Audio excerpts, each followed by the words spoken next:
सभागृहात असं काम नाही होत. अरे थांबा ना, मी आहे ना, थांबा जरा. अहो खाली बसा, असं काय करताय तुम्ही?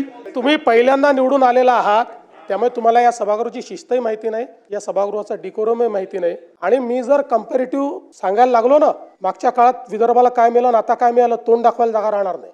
आणि अनेक लोकांनी शंकाही व्यक्त केली होती की आम्ही अनेक योजना सुरू केल्या, लाडकी बहीण योजना असेल, शेतकऱ्यांना मोफत विजेची योजना असेल.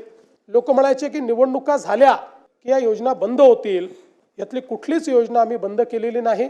सर्व योजना सुरूच आहेत आणि पुढेही संपूर्ण 5 वर्ष आमच्या या सगळ्या योजना सुरूच राहतील, हे देखील या ठिकाणी मी सांगतो. आता आपण महाराष्ट्राचं एक विजन डॉक्युमेंट तयार केलेलं आहे आणि या विजन डॉक्युमेंटमध्ये 2047चा विकसित महाराष्ट्र कसा असेल या संदर्भातलं प्रत्येक विभागाचा रोडमॅप आपण तयार केलाय. त्यात 3 टप्पे आपण केले आहेत. 2030चा पहिला टप्पा, 2035चा दुसरा टप्पा आणि 2047चा तिसरा टप्पा. आणि मला विश्वास आहे की 2029-30च्या दरम्यान देशातली पहिली $1 ट्रिलियन इकॉनॉमी ही महाराष्ट्र असेल. त्या दृष्टीनं या ठिकाणी आपलं कार्य चाललंय. बसा, खाली बसा.